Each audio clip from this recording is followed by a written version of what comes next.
Good evening. Good to have you with us in the 9 p.m. edition of the Urban Debate. Viewers, the push and narrative building about this so-called Love Jihad continues by the BJP.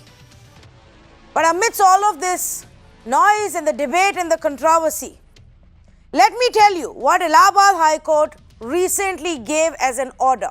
The same High Court that was actually quoted by Yogi Adityanath for pushing forward this law has said this now. And it's an important decision made by the Allahabad High Court, where the High Court has said no individual or state can encroach the rights of two adults in a consenting relationship.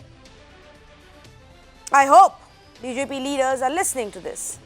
In fact, the right to choose a partner is a fundamental right, says the Allahabad High Court. The right to live with a person of choice, irrespective of religion, is a right to life and personal liberty, says the Allahabad High Court. This order is actually dated about 10 days ago, but it's very, very important. The court says no individual, family or state can object to a relationship of two major people living together out of their own free will. An interference in personal relationship is a serious encroachment of freedom of choice. It also made very, very strong observations against the earlier orders, including the order the Chief Minister of Uttar Pradesh keeps quoting to push forward his so-called Love Jihad, anti-Love Jihad law. The High Court said earlier orders which deemed conversion for sake of marriage as illegal were not good law.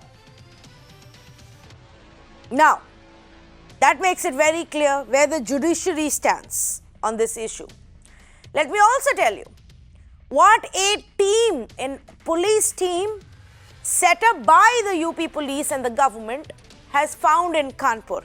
Often when we've had this debate, we've been told about the rising cases of Love Jihad, how it's an organized conspiracy, how somebody sitting somewhere in one corner of this world is plotting to trap Hindu women, young girls, young innocent Hindu girls. And so the UP government even decided to set up an SIT to investigate this conspiracy. It has now been reported that the SIT has not found any conspiracy, any proof of any foreign funding into this so-called Love Jihad. That there may be cases that were probed, and 14 cases were probed. It wasn't any organized plan behind these crimes. The SIT does say, and this is what the UP police should actually focus, which is crimes against women being cheated. That in 11 of the 14 cases that they probed in Kanpur, in 11 cases, there was a crime. Girls in the other 3 cases married out of their own will. These are obviously all cases involving Hindu girls and Muslim men. In other cases where crime had been found, people have been arrested, men were using fake names, trying to hide their identities and getting involved in a relationship with women. Those men have been put behind bars under the allegations of rape and abduction. But there isn't a large-scale organized conspiracy with money flowing in to mislead people. Despite this, the Uttar Pradesh government has passed an ordinance now against forced conversions. The Uttar Pradesh's ordinance against forced conversions will bring in jail term of up to 5 years, along with a fine. 3 to 10 years of jail term for minors if you try and forcefully convert the religion of a minor or SC/ST women. 3 to 10 year jail term and 50,000 rupees for group forceful conversions. And if you are going to, or if you want to, willfully convert in order to get married to the person you love, you will require DM's permission for conversion. In this country, it seems now, to follow a religion of your choice, follow a faith of your choice, and marry a person of your choice, you need the state's permission. Let's listen in to what State Minister Siddharth Nath Singh had to say. Uttar Pradesh विधि विरुद्ध धर्म संपरिवर्तन प्रतिषेध अध्यादेश 2020 जो कि आवश्यक है और उत्तर प्रदेश में कानून व्यवस्था को सामान्य रखने के लिए, इंसाफ दिलाने के लिए महिलाओं को और विशेष रूप से जो अनुसूचित जाति जनजाति के लोग हैं उन लोगों को जो एक इंसाफ मिलेगा, उस पर एक बड़ा फैसला कैबिनेट ने लिया है। इस अध्यादेश के अंदर दंड के अनेक प्राविधान हैं और इसमें विशेष रूप से 1 वर्ष से अधिकतम 5 वर्ष तक की, जो कि 15,000 का जुर्माना भी है इसमें, और कहीं अवयस्क महिला, उसके साथ साथ अनुसूचित जाति, अनुसूचित जनजाति की महिला है, उसके अंदर किसी भी जो अभी दायरा आपको बताया, छल कपट जिसके अंदर परिवर्तन बलपूर्वक करवाया गया है, इसके अंदर कहीं किया जाता है तो इन महिलाओं के साथ किया जाता है तो उसमें दंड जो है वो 3 वर्ष से लेके 10 वर्ष तक की है और जुर्माना 25,000 रुपये है। और साथ ही साथ सामूहिक धर्म परिवर्तन भी किया जाता है, जो हम लोग के सामने ऐसे भी केसेस आए हैं। उसके अंदर 3 वर्ष से लेके 10 वर्ष तक की और 50,000 रुपये का इसके अंदर उन संगठनों के ऊपर भी जुर्माना लगाया जाएगा। साथ ही साथ इसके अंदर ये भी रखा गया है कि किसी को इच्छा है वो शादी करके धर्म परिवर्तन करना चाहते हैं तो उसके अंदर भी जिला मजिस्ट्रेट के सामने वो 2 माह पूर्व सूचना देंगे। एक प्रिस्क्राइब फॉर्म है और उसके तहत उनको परमिशन मिलती है तो वो फिर धर्म परिवर्तन कर सकते हैं शादी के साथ। There you heard it. If you want to get married and convert to religion, along with it, you need the permission. You need to first seek the approval of the district magistrate. Let's say good evening to Ghanshyam Tiwari, spokesperson for the Samajwadi Party, joining us this evening. Tuhin Sinha, spokesperson for the BJP. Atul Anjan, National Secretary of the Communist Party of India. Mr. Kailash Vaste, Senior Advocate with the Supreme Court. And Ankita Chaudhary, Advocate on record with the Supreme Court of India. Mr. Vaste, if I can start with you. Currently in our legal system, what are the options if we find somebody is forcefully converting the religion of another person? Good evening. There is no provision in our constitution to deal with this situation. The constitution is a very wide document.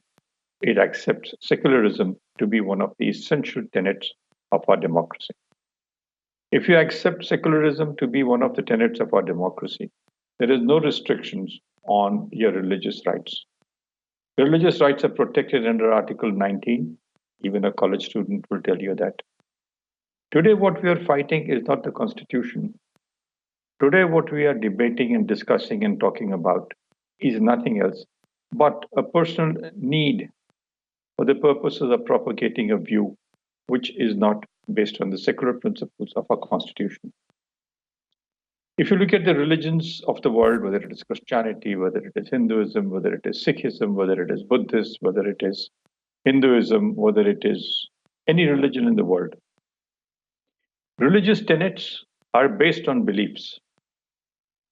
Religious tenets are given effect to for the purposes of propagating a line of thought, sometimes violent, sometimes non-violent. The classic definition of Hinduism is by Radhakrishnan, our great president, philosopher, and guide, who said Hinduism is a way of life. If Hinduism a way of life, which is not defined, not definable, either come down from Manusmritis, you come down to the Veds, you come down to the Upanishads, you come down anywhere, you accept Hinduism to be a way of life where secular principles have always prevailed. Our people have lived in harmony, notwithstanding the diversity of religions which have affected our subcontinent. Look at it this way. You had the Muslim cultures which have had a view on you. You've had the Mandarin systems and Huan Sang and so on and so forth. You've had the Christians coming in with Vasco da Gama. You've had the famous foundings of Buddhism and Jainism, both in India, within a distance of 100 miles of each other in Bihar. You have had religions, tribal ways of life, tribal beliefs, tribals living in peace with each other. But we've never considered anything else but a simple secular way of life to be India, that is Bharat.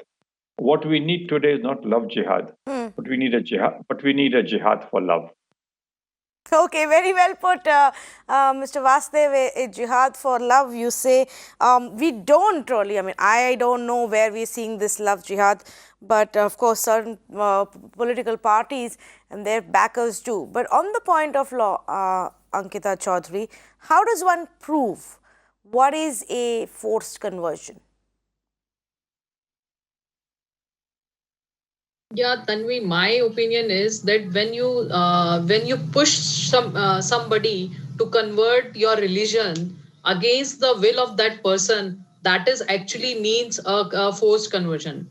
Like if we see, like the sir has rightly said, that it's completely a fundamental right for the persons, those who have attained the age of majority, to do a marriage of their choice. Now we have come to this concept of love jihad.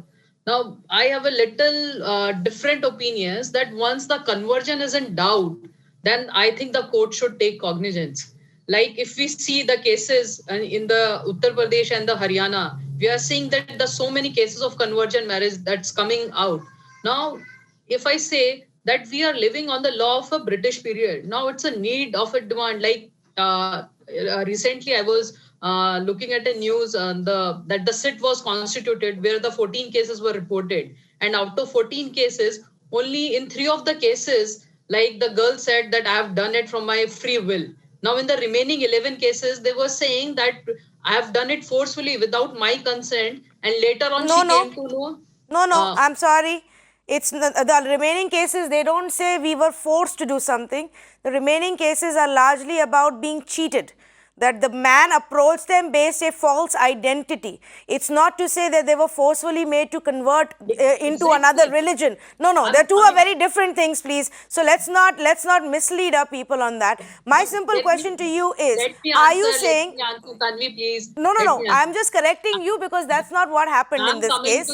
I'm coming to your query. My question to you is, are you saying if a woman has decided to convert her religion so she can marry somebody, even if that wasn't something she wanted to do to begin with, but she has gone ahead and changed her religion because she wants to be with a certain man, you are going to bring in a law that puts that man behind bars for 10 years, and that is your way of providing justice to that woman?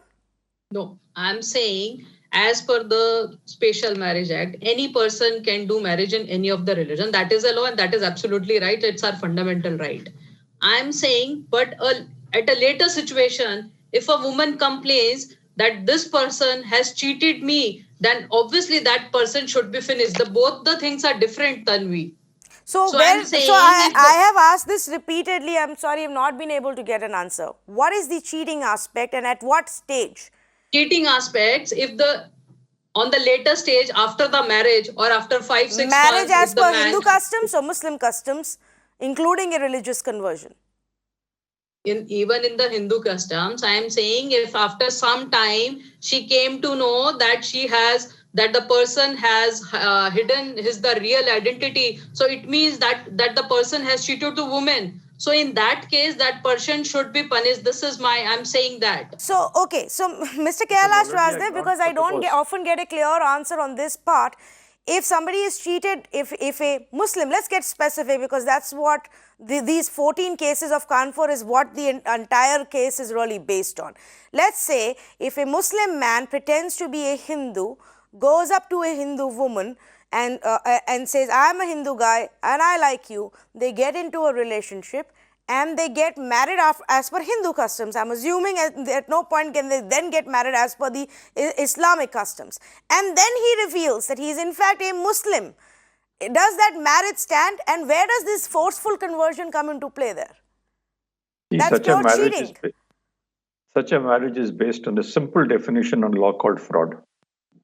It's a non-existent marriage. So it's case closed. The Hindu Marriage Act, the Special Marriage Act, all the marriage acts recognize the fact that a marriage based on fraud is a nullity.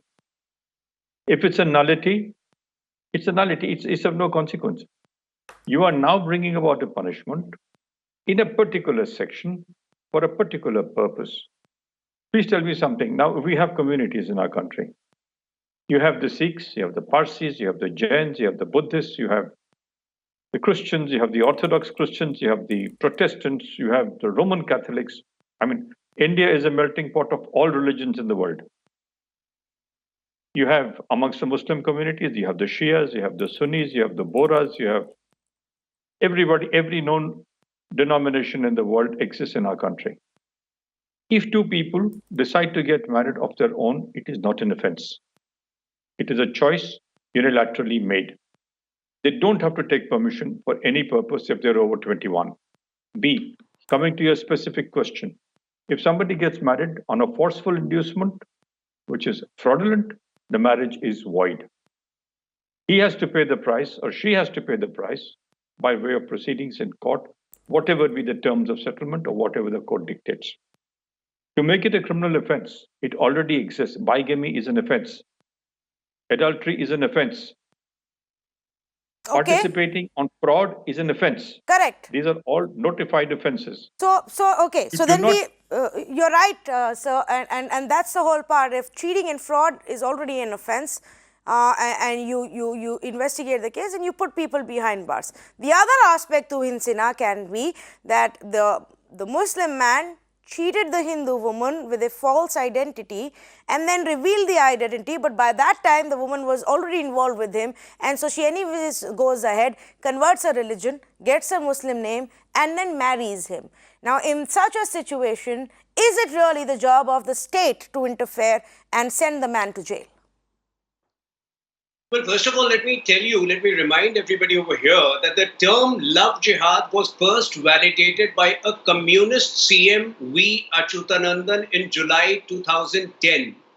In a specific statement which had created sensation at that point of time, he had specifically mentioned that the PFI is planning to convert Kerala into a Muslim majority state by 2030. And Love Jihad is a very important component in that exercise. Why did he say that? Because in December 2009, the Kerala High Court had passed a specific judgment saying there are 4,000 to 4,500 unnatural conversions involving young women, most of whom were duped by a false projection of a different religion. And that same practice was repeated with other women. And hence, the Legislative Assembly should devise laws to curtail it. So Love Jihad. How many cases do we have? So clearly, Love Jihad is clearly not our invention. Now, how many cases we have, I'm sure we won't get a true number because many of them don't come out in the open. But Tara Shehdev, a renowned national shooter, is a known example to the entire country of how she had to fight a legal battle for many years because she had been similarly trapped.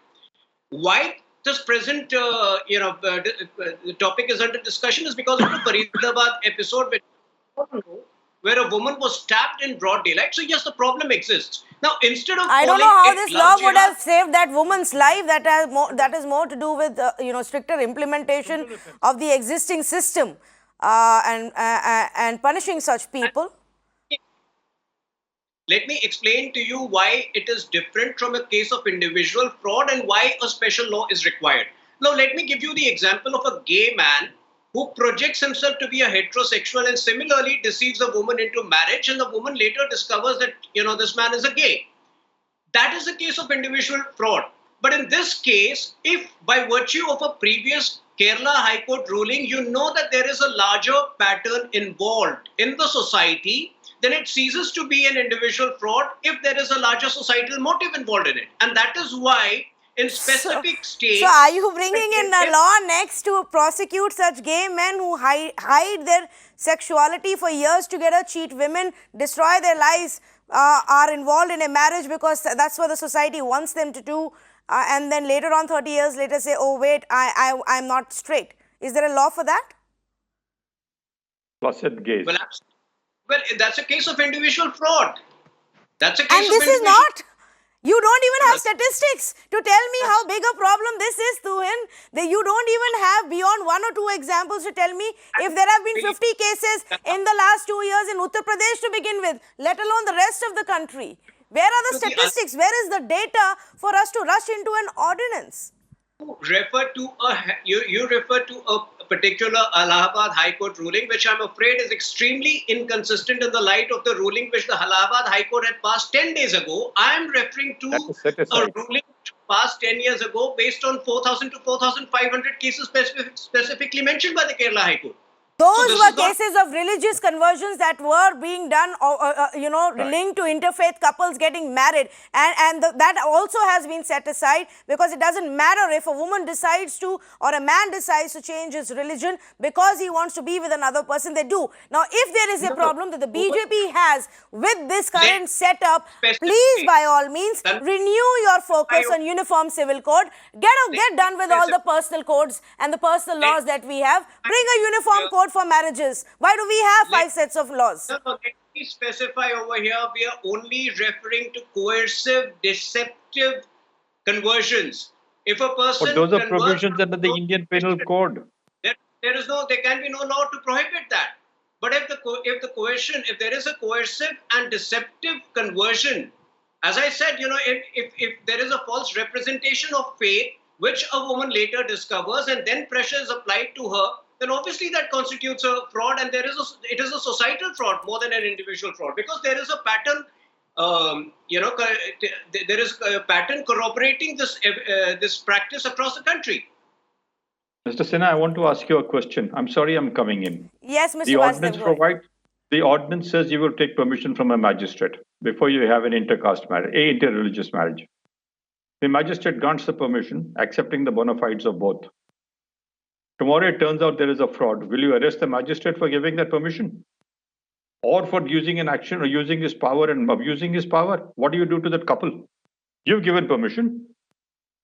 Are you going to give them protection for the laws? See, I can tell you there will be adequate safeguards.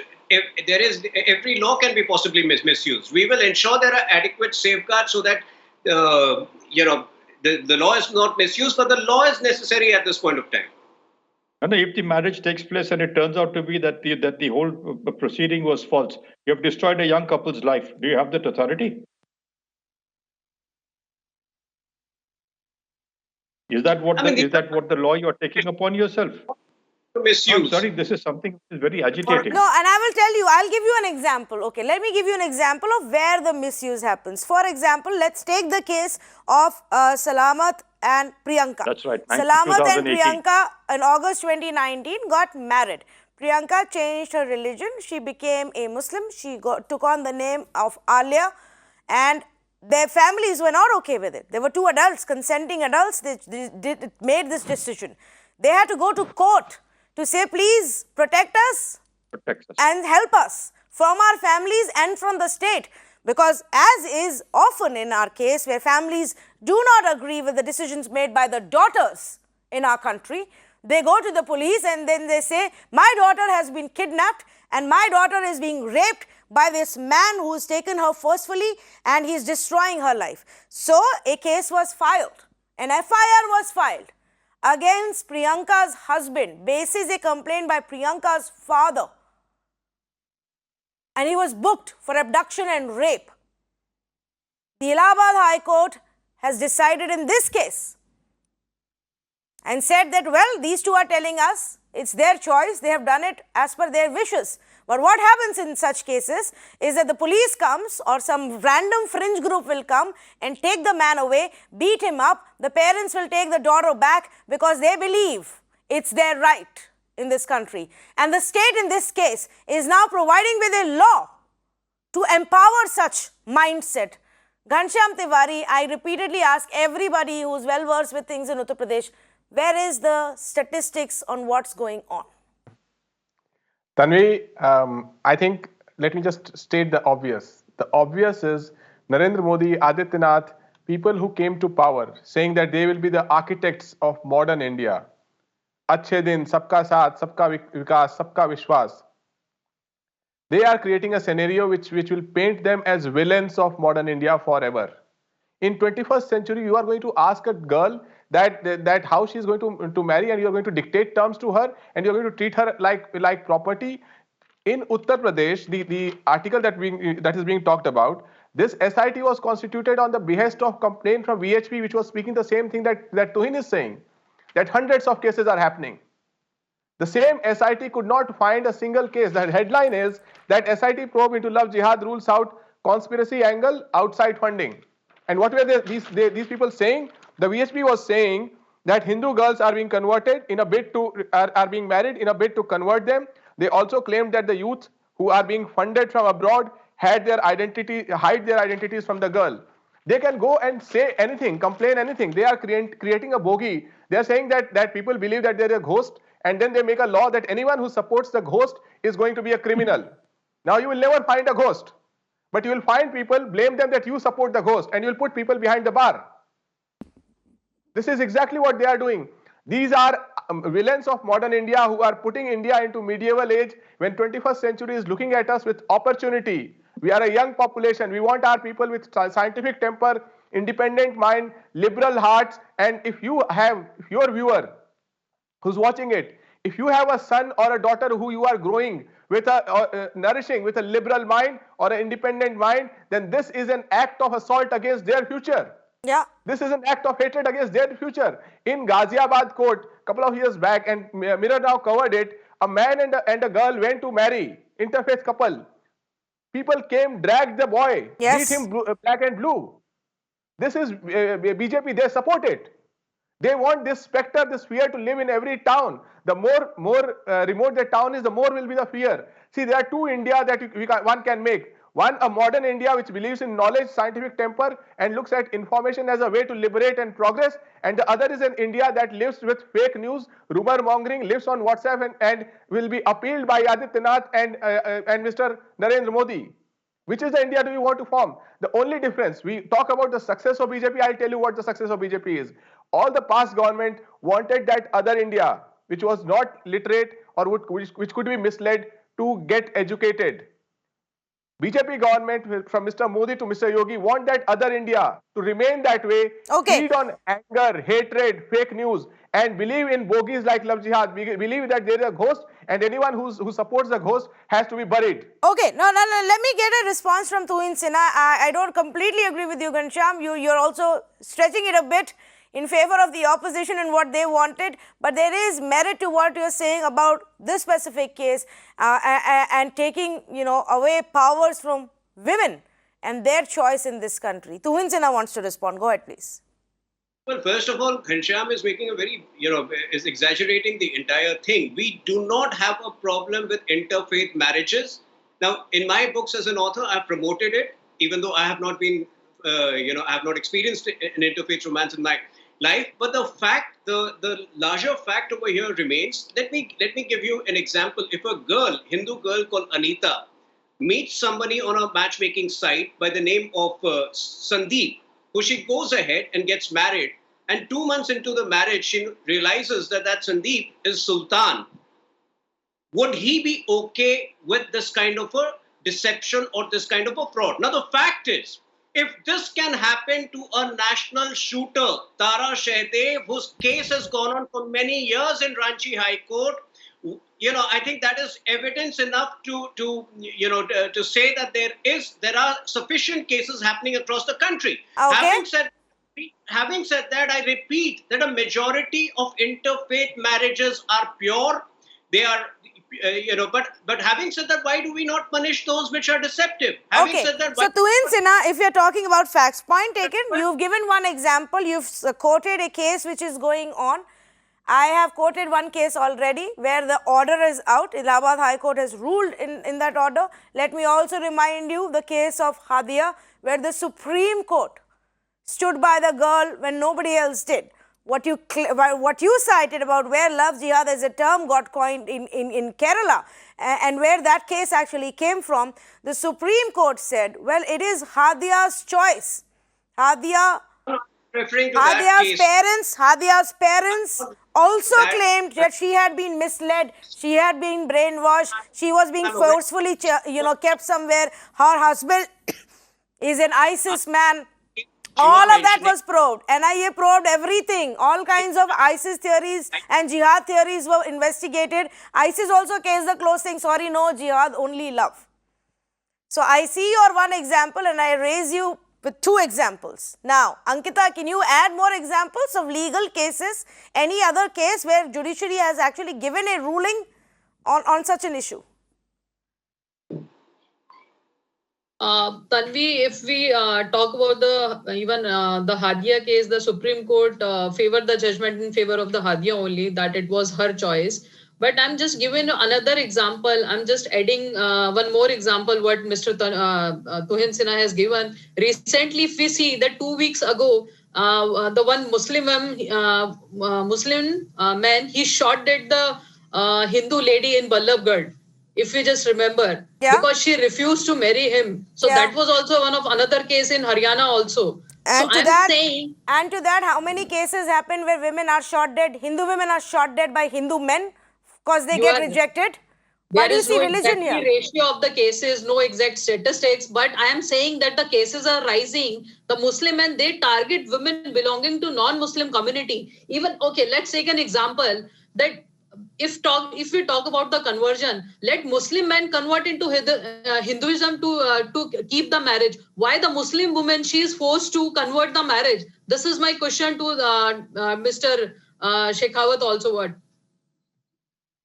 Okay, Ghanshyam wants to make a point and then I will go across to Mr. Kailash Vastev. Yes, Ghanshyam. Well, Tanvi, my brief point is you take newspaper on any month, right? You will see the headline. For example, this is from Pune Times of India. Matrimonial fraud on the rise, more than 50 cases registered this year. That people are writing they are NRIs and they want to get married on bharatmatrimony.com, shadi.com, all these matrimonial cases. This government says that there is an Aadhaar card for everything and for everybody. You have to update your phone number and address in Aadhaar card. If somebody converts their religion or gets married, right, changes their name, would that not be updated on the Aadhaar card? If it is updated, this government should have the data of it. And if they are not presenting that data, it means that they are misleading the people. And over here, Tuhin is quoting Kerala case. Is Adityanath Chief Minister of Kerala? Why is the Kerala case relevant to Adityanath? Is Shivraj Singh Chauhan Chief Minister of Kerala? They have to make a law for their state. Not a single court, not a single legislative assembly, not a single parliamentary session has defined the term love jihad, except Adityanath defining in an election rally which they lost. In Jaunpur, in Malhani, he spoke about Ram Naam Satya Hai and they lost that seat. So they don't even have electoral logic to say that this is supported by people. It is just because it is an easy way. It's the same thing. We are all against ghost. Anyone who supports the ghost will be put behind bar. Now you can put anyone behind the bar. You can question any marriage, interfaith marriage. You can drag people. You can give an open license to anybody who wants to play with it. Let me get Tuhin to respond to that. Tuhin, go ahead, please. Well, that is what Ghanshyam doesn't understand. Yogi Adityanath ji is futuristic in nature. He doesn't wait for the same situation to arise, which is there prevalent in Kerala. But the Kerala story got busted.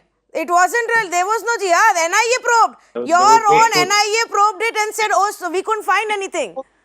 Based upon 10 cases, you cannot rule out the existence of love jihad. Again, when you were mentioning about the Hadida case, that particular case which you were mentioning, what I had referred to was a 2009 December ruling. You can still check that out. Where for the first time, the Kerala High Court had highlighted estimating a figure that 4,000 to 4,500 such girls have been unnaturally converted under the guise of false representation of religion by men. You can still check that out. This was first flagged by Kerala High Court in 2009. And this is a practice, the war on demography.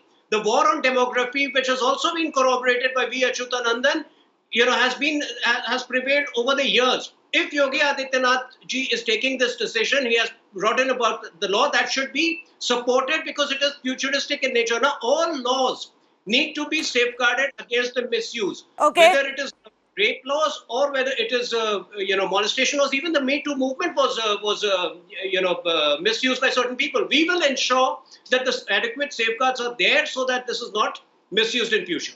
I don't know how you will ensure adequate safeguards. The way it has been rushed through, the way this law has been rushed till now, we didn't have clarity on what it is that they wanted to do, wanted to bring in, how the law will be designed and structured. By the way, UP government and BJP in UP has a different view on what this law is than what MP is working on, than what they want to bring in other parts of the country.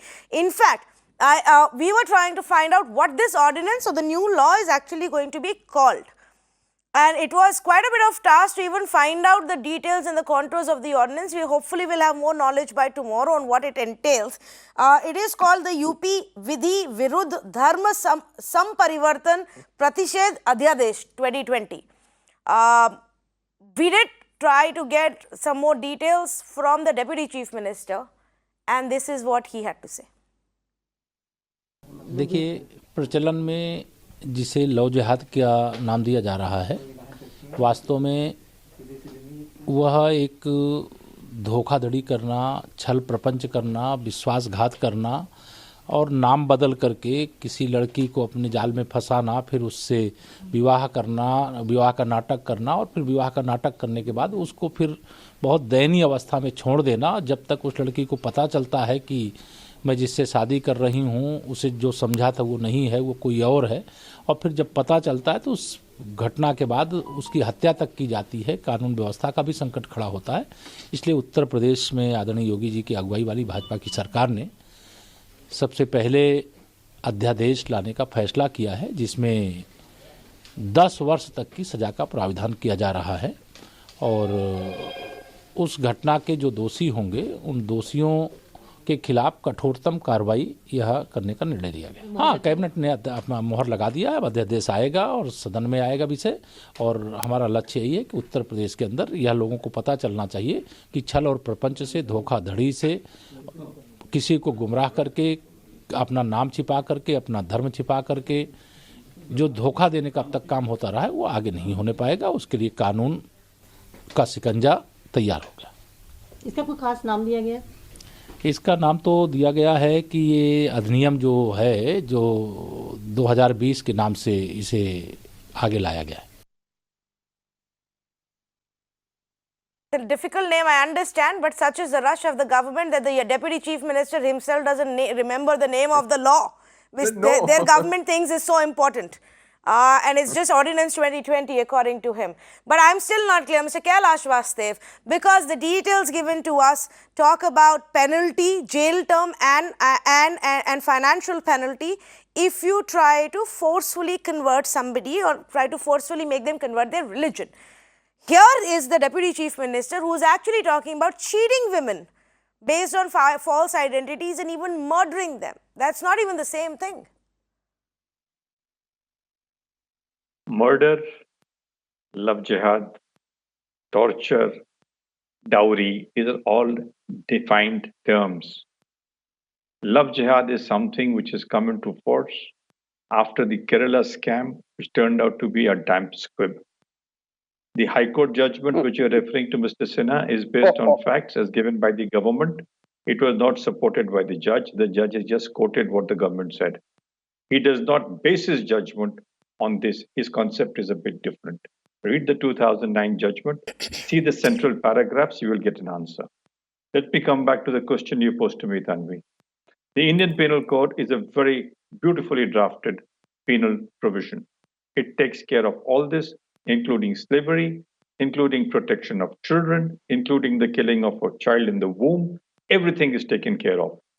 What is not taken care of in the Indian Penal Code is the inability of a police force to carry out its duty. We are failing in executing the functions of the executive, including the police, in the larger interests of maintaining law and order. We are using the police as a tool for the purposes of encounters. We are using it for the elimination of life. Now take, for example, this Faridabad case, which was just spoken about, in which the young lady was shot outside her college by a young man. There was no marriage there. It was a cold-blooded murder. We are speaking of love jihad. Love jihad is when you manage to get somebody into matrimony by misleading the person. That's again a defense. That's again an offense defined in the penal code. Every marriage act provides for a remedy in these circumstances. I am not aware, nor am I going to say that I have much more to say on this, excepting for saying that such laws should be thrown in the waste paper basket. Our constitution does not permit it. We cannot permit personal choices to become villains at the hands of those who shroud constitutional values. We are defeating our constitution. Okay. Day after tomorrow, we will be celebrating in our country what is called the Constitutional Day, when the Republic of India as a democracy was accepted to be coming into the World Forum. The Constitution of India was adopted by the Constituent Assembly, and then it was accepted by our Parliament. Why are we running down our constitutional norms and authorities? Why are we doing something which is contrary to the basis of our existence? Why are we taking steps which are going to be retrograde? Yeah. Why are we not letting our people to grow? There is much more this country offers. Love jihad is not what we want. We want, as I said earlier, a jihad for love. Let us coexist. Let us move. Let us achieve. We are a country of achievers. Our people are running. See America. How many Indians are there in Biden's cabinet? See England. How many Indians are there in those cabinets? Have we forgotten what they have contributed to those countries? Don't we have similar people over here? Don't we have the courage to permit such people? Or must we go around these petty issues which are destroying the very firmament of a nation called India? But it is very upsetting. Mr. Kailash Vasu, I understand your sentiment, but when political parties believe that that doesn't get you votes, when political parties believe that there are other lapses in their duties that need to be hidden, then they find cow cabinets and love jihad laws and Tanvi Shukla, there is a reason cases for which against OTT platforms, whatever it may be, to create different kinds of noise than to focus on the real issues. Very quickly, I say good evening to Vivek Srivastava on this panel. But Vivek, before I come to you, because a specific charge was made about love jihad being coined as a term by your party. But Ankita, is it constitutional to say that if you want to change your religion, you need my permission, you need the state's permission? No. So that part can be challenged, because this ordinance says that you will need the DM's permission to change religion. 1 minute, Vivek. I just want Ankita Chaudhary also to... We have to understand... Vivek Srivastava, 1 minute, please. Yes, Ankita Chaudhary. Yes, Tanvi. I'm saying I agree what the sir has said on this point. My question to him, sir, that when such kind of situation arises, after some time, when we realize that we are continuously watching on, I think on daily basis on news channels, that such cases of coming on daily basis. Now, what should we? Maybe the UP government has they have brought an ordinance today. But now we have to stop somewhere. Like, we have to stop them. Like, this is completely, you are right. May I, Ankita, just suggest that you watch the right news channels for the right kind of, verified news, and not get misled by a lot of fake news that goes around about what is happening in our country. I just want to say that. But Vivek Srivastava, good evening and thank you for joining us. The charge by the BJP is that, well, the left parties started this. You coined the term love jihad, and you gave statistics to the Kerala High Court to say there are so many cases where women are being cheated and men are hiding their religion. See, you have to understand one thing, okay? Now, we are talking of the BJP, the RSS and the Hindu Brigade. They have a different agenda. Try to understand. You had the Bajrang Dal in the past, where it did not allow Valentine Day celebrations in Mumbai and Bangalore. You had the Ram Sene people who dragged the girls from the pubs and beat them up in full daylight in Bangalore. It was happening. So you have to understand, the ruling party follows an agenda which is very different from the secular ethos of our constitution. So the equal rights for the women, the equal rights for all the castes in the country are not there according to the RSS agenda of Hindu Rashtra.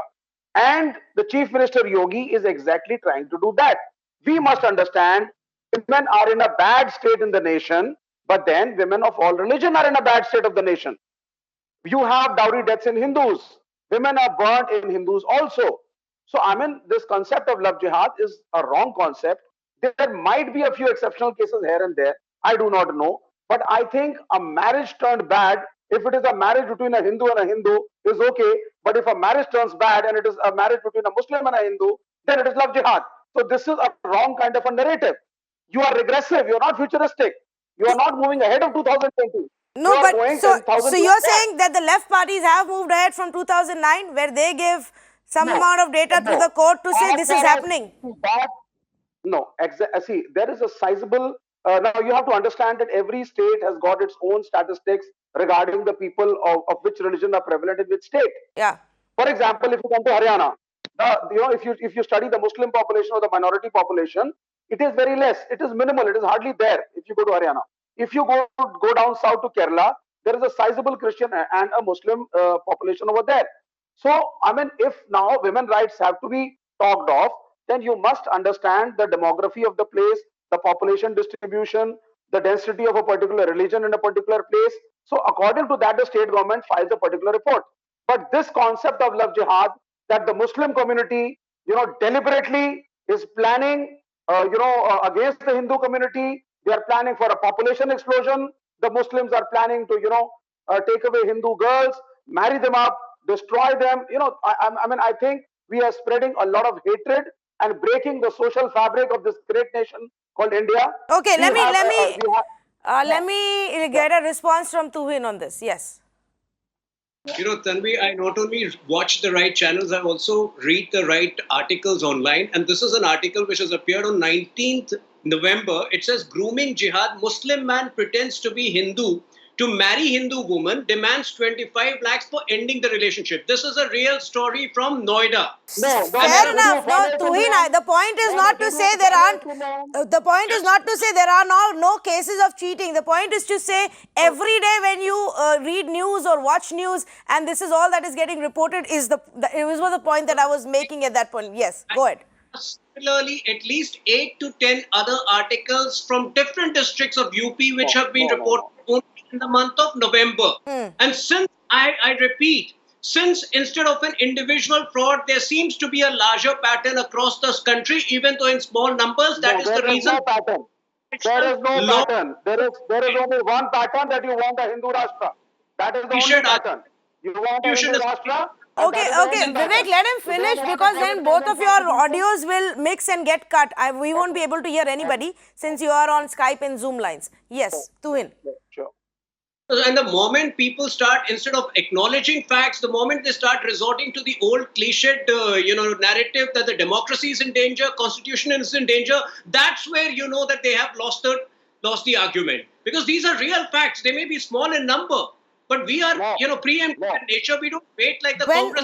When you start looking at crimes from the prism of religion without having to back it up with statistics to say it's a planned conspiracy with some kind of foreign funding, which by the way UP SIT itself has ruled out, then it is a problem. When you start designing laws that takes away the choice from a woman to decide who she wants to marry and what faith she wants to follow, what name she wants to keep, then it is a problem. You can file as many cases and complaints that you want on the basis of what is said by the families who are not in favor of a lot of this. But when you start rushing in and designing laws which are bad in faith and don't even constitutionally hold water, then it is a problem. I am running out of time, but last comment from Ghanshyam Tiwari before we wrap this up. Well, Tanvi, the greatest danger is when an elected government creates a law that its own minister, deputy chief minister, is not able to name. No one in the media is informed about what is the basis of that law. No one has a data. Not a single assembly or parliament has debated on any form of data. This is not a law. This is a diktat like a khap panchayat. And India has not seen this kind of diktat emerging from the larger state of the country.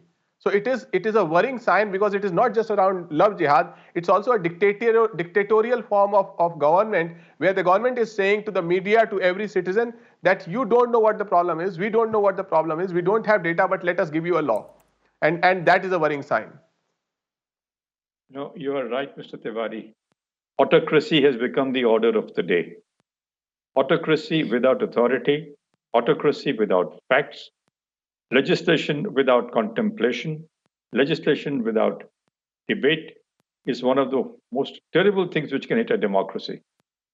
Till such time as we do not work ourselves on facts, on available and established principles of law, these kind of enactments will cause a lot of dismay, a lot of disruption in daily life, and send down a fear between those who seek to live a secular life and live married with different communities. Why aren't we extending this to other communities which want to convert? A Sikh wants to marry a Hindu. A Sikh wants to marry a Christian. What happens there? Those people are exempt. They are not committing any offense. It's only between the Hindus and Muslims that it is an offense. Love jihad may take place there. God alone knows what's happening. Why should we confine a law down to a particular set of communities? Why can't we expand the law then? Expand it to everybody if you have the guts to do it. Catch hold of all the minorities for what they are doing. Every minority. In the state of UP, as per some judgments of the Allahabad High Court, including those in 2012 and 14, the Muslims are in majority. We are a minority in the state of UP. What is the protection you are giving in those circumstances, sir? Is this the kind of law you contemplate?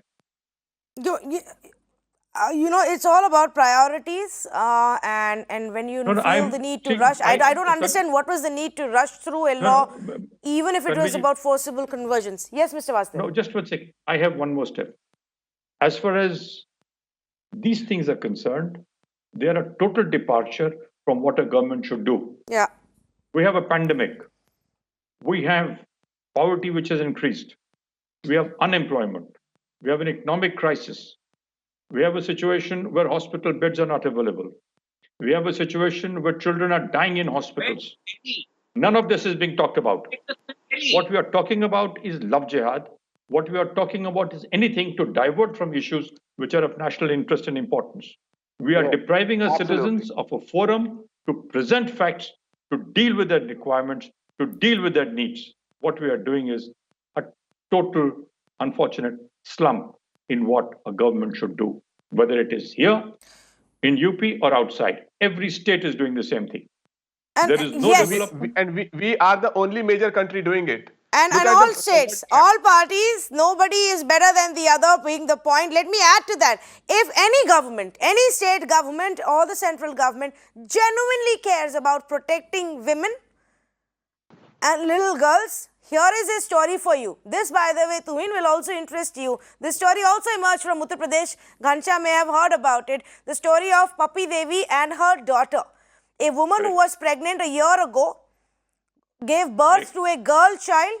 Her in-laws didn't want a girl child. That night when they brought her back from the hospital, they killed the baby and buried the baby and told the girl's family that it was a stillborn. The next morning, the girl died.